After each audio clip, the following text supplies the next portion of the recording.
Parliament ఎన్నికలు జరుగుతూ ఉన్నాయి. జూన్ 30తో ఎన్నికలు ముగుస్తాయి.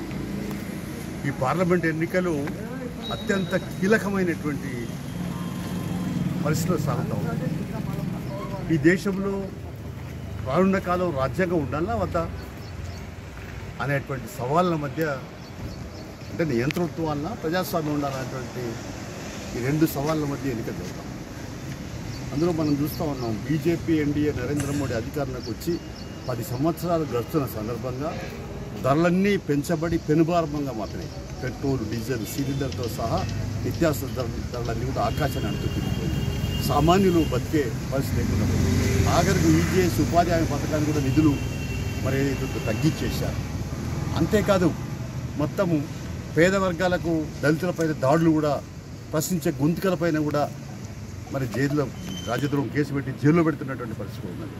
కాబట్టి ఈ రకంగా ప్రజాస్వామ్యమే అపాస్యంగా కూనవుతున్నటువంటి పరిస్థితి కనపడతా ఉంది. అందుకనే నేను ఇంకా వివరాలు ఎక్కువ చెప్పకుండా ఇవాళ మనం భవిష్యత్తు ఏంటిది, ఈ దేశ భవిష్యత్తు అని ఆలోచించాలా. ఈ దేశంలోనేమో అనేక కులాలు ఉన్నాయి, అనేక మతాలు ఉన్నాయి. డాక్టర్ బిఆర్ అంబేద్కర్ గారేమో అంత ఆలోచించి, విశదీకరించి, పరిశీలించి రాజ్యాంగం రూపొందించారు. దాన్నే ఇప్పుడు మార్చాలనే కుట్ర చేస్తూ ఉన్నారు. అంటే ఈ రిజర్వేషన్స్ కూడా రద్దు చేసే కుల జనగణమన లెక్కలు పెట్టమంటే నిరాకరిస్తుంది నరేంద్ర మోడీ ప్రభుత్వం. ఏదైనా ఇండియా కూటమి వస్తే మాత్రం తప్పనిసరిగా కుల జనగణన లెక్కలు చేపట్టడం, మరి ఇది ఎంత కులం ఉంటే వాళ్ళ రిజర్వేషన్స్ పెంచేటువంటి పరిస్థితికి మరి ప్రభుత్వం ఆలోచించే అవకాశం ఉన్నది. అందుకనే పేద వర్గాలకు న్యాయం జరగాలంటే, దళితులు, బడుగు బలహీన వర్గాలకు సామాజిక న్యాయం కావాలంటే మరి ఇండియా కూటమిని గెలిపించాలి. అలాగే ఈ కార్పొరేట్ శక్తుల దురగతలు కట్టాలంటే, రైతుల రాజ్యం కావాలంటే, రైతులకు మేలు జరగాలంటే, కూలీలకు మేలు జరగాలంటే, కార్మికులకు 44 చట్టాలు ఉంటే అవన్నీ రద్దు చేసి 4 కోట్ల కింద తీసుకొచ్చారు. కాబట్టి కార్మికుల న్యాయం జరగాలంటే, మరి ఇవన్నీ జరగాలంటే ఇండియా కూడా గెలవాలి. ఇండియా కూడా గెలవాలంటే బీజేపీ ఓడించాలి. నరేంద్ర మోడీ ప్రభుత్వాన్ని గద్దించేందుకు అందుకనే సిపిఐ పార్టీ గత సంవత్సరం నుంచెల్లే బీజేపీ కటావో దేశకో బచావో నినాదంతో మొత్తం యాత్రలు నిర్వహించింది దేశవ్యాప్తంగా. ఇవాళ కూడా ఇండియా కూటమిలో ఉన్నాం. ఇక్కడ కూడా తెలంగాణలో కూడా మనం చూసాం. ఇక్కడ బండి సంజయ్ గెలిచిండు, 5 ఏళ్ళు అయిపోయింది. ఏమి కార్యక్రమాలు చేస్తున్నాడు, ఏం అభివృద్ధి చేస్తున్నాడు ఆయన? ఎక్కడ లేదు.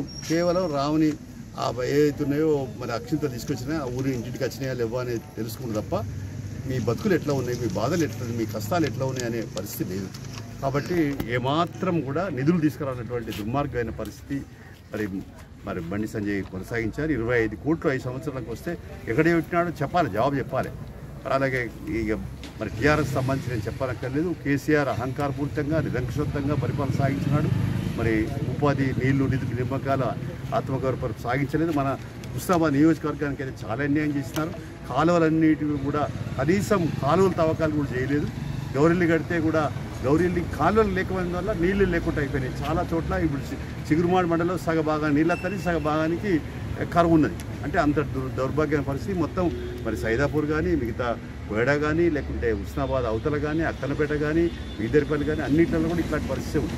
అందుకనే ఇవాళ ఈ మరి టీఆర్ఎస్ కూడా ఓడించాలా. అసలు ఏ సమస్యలు సరిగ్గా పరిష్కారం చేయలేదు, ప్రాతినిధ్యం లేదు, ప్రజాస్వామ్యం లేదు. అందుకని ఇవాళ ప్రజా పరిపాలన వచ్చింది. రేవంత్ రెడ్డి ప్రభుత్వం అధికారంలోకి వచ్చిన తర్వాత ప్రజాపాలన సాగుతుంది.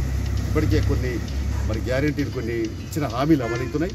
నేను ఉచిత మహిళలకు ఉచిత బస్సు కావచ్చు, లేకుంటే ఆరోగ్యశ్రీ 10 లక్షల పెంపు కావచ్చు, లేకుంటే 200 ఇంట్లో వాళ్ళకి కరెంటు ఉచితం కావచ్చు, ఇలాంటి గ్యాస్ సిలిండర్లకు మరి ఇవాళ 700 రూపాయలు సబ్సిడీ ఇవ్వడం కావచ్చు, ఇలాంటివన్నీ కొన్ని అమలవుతున్నాయి. ఇంకా రైతు రుణమాఫీ కావచ్చు, ఇంక ఇతర అన్ని కూడా అమలు చేస్తామని చెప్తున్నారు.